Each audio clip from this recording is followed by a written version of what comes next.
नाशिक जिल्ह्यात पावसाचं पुनरागमन झालंय। हवामानशास्त्र विभागाकडून जिल्ह्याला पावसाचा येलो अलर्ट जारी करण्यात आलाय। जिल्ह्यातील धरणांच्या पाणलोट क्षेत्रात मुसळधार पाऊस पडतोय आणि दारणासहच नांदूर, मधमेश्वर, बालदेवी, भावली, भाम, कडबा अशा एकूण 9 धरणांमधून पाण्याचा विसर्ग सुरू आहे। दारणा धरणातून 5198 क्युसेक वेगानं पाण्याचा विसर्ग होतोय। तर पावसाचा जोर वाढला तर धरणातून अजून विसर्ग केला जाणार आहे। नदीकाठच्या नागरिकांना म्हणूनच सतर्क राहण्याच्या सूचना आहेत।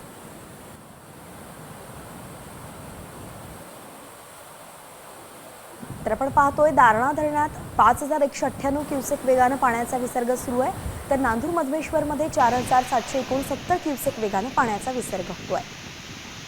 भाममधून 1722 क्युसेक वेगानं विसर्ग सुरू आहे।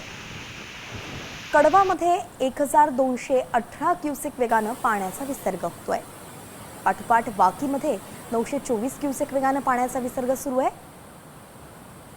भावलीमध्येही 701 क्युसेक वेगानं पाण्याचा विसर्ग होतोय आणि बालदेवीमध्ये 241 क्युसेक वेगानं पाण्याचा विसर्ग होतोय।